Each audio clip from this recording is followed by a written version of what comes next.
Kita ke informasi lainnya, akibat dari gangguan pada pusat data nasional sejak Kamis lalu, kantor imigrasi Semarang tidak bisa mencetak paspor. Dampaknya, warga yang sudah melakukan pendataan sejak Kamis tidak bisa mendapatkan paspor untuk berpergian. Kantor imigrasi kelas 1 Semarang mulai didatangi masyarakat yang hendak membuat paspor untuk perjalanan ke luar negeri. Pasalnya, sejak Kamis lalu, server pusat data nasional mengalami kerusakan yang berimbas tidak bisa mencetak paspor untuk masyarakat. Hingga saat ini, saudara, kantor imigrasi kelas 1 Semarang masih menunggu informasi dari kantor imigrasi pusat terkait kembali aktifnya server di pusat data nasional. Sebelumnya saya mengucapkan permohonan maaf yang sebesar-besarnya terhadap permohonan paspor di kantor imigrasi Semarang, di mana pada hari Kamis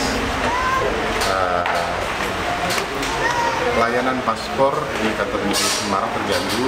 Kalau untuk pengambilan, jujur proses yang 4 hari itu juga bisa kami janjikan. Namun kalau sudah datang ke kantor imigrasi untuk pengambilan, tapi memang paspornya belum selesai, nanti akan kami sampaikan kapan bisa diambil setelah sistem ini berjalan normal. Sementara itu, terhitung sejak 23 Juni lalu, proses keimigrasian di Bandara Juanda, Sidoarjo, Jawa Timur sudah berangsur normal. Namun saat ini, pihak imigrasi masih melakukan proses pemulihan sistem keimigrasian terkait dengan proses cetak paspor dan juga penerbitan paspor. Lantaran pihak imigrasi masih harus memastikan sistem keimigrasian pulih seperti sedia kala akibat pusat data nasional yang down. Jari manis.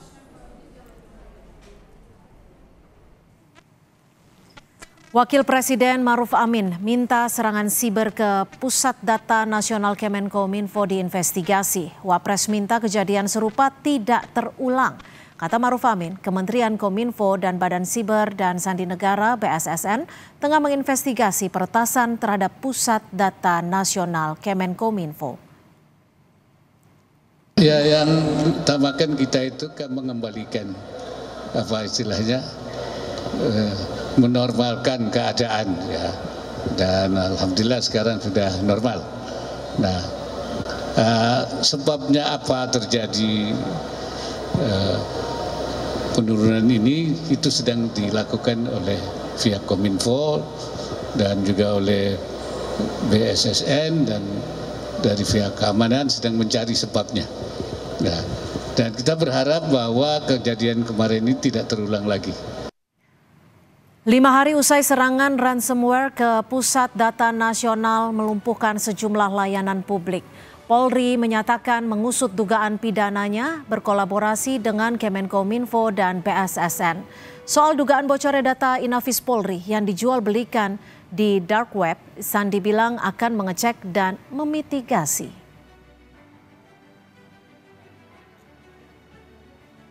Ya, Polri akan berkolaborasi dengan sekuritas terkait lainnya untuk menangani kejadian-kejadian yang saat ini sedang terjadi. Mudah-mudahan, mohon doanya, semuanya bisa kita tuntaskan, semua yang terjadi ini bisa kita mitigasi dan kita antisipasi dan terjadi kembali. Kita akan berkolaborasi dengan sekuritas terkait, baik dari Kemenkominfo, BSSN maupun yang lainnya. Ya. Pak, kalau server Inafis juga katanya kena hack, Pak, itu benar nggak, Pak? Nanti kita mitigasi, kita cek kembali, karena kebetulan ini menjadi isu-isu yang lagi menarik saat ini. Yang pasti bahwa Polri akan bersama dengan stakeholder lainnya untuk bisa.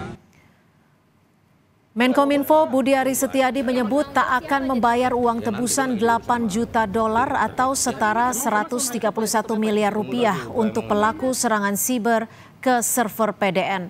Budi Ari enggan menjelaskan mengapa server PDN bisa dibobol ransomware.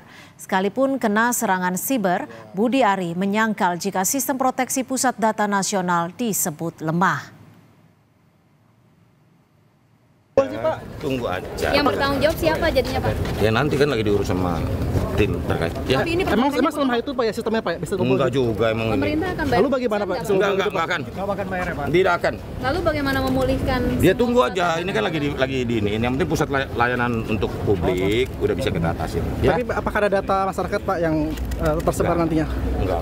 Apakah ada jamin Pak?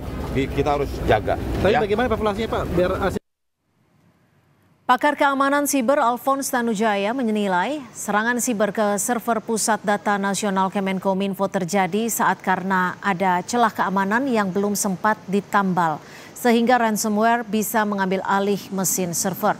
Agar tak terulang, Alphonse menyarankan setiap lembaga yang menggunakan server PDN memiliki data cadangan sehingga layanan bisa cepat pulih.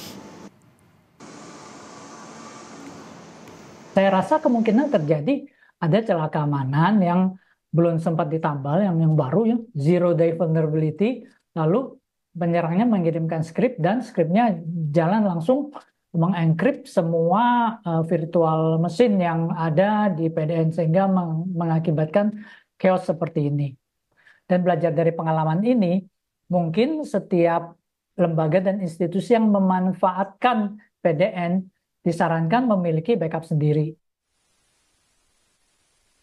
4 hari sejak viral gangguan layanan keimigrasian Bandara Soekarno-Hatta, Badan Siber dan Sandi Negara (BSSN) mengakui terjadi serangan ransomware brand Ciper terbaru terhadap Pusat Data Nasional Kemenkominfo yang dikelola PT Telkom di Surabaya. Serangan siber dalam bentuk ransomware dengan nama Brain Ciper Ransomware. Ransomware ini adalah pengembangan terbaru dari ransomware Lockbit 3.0.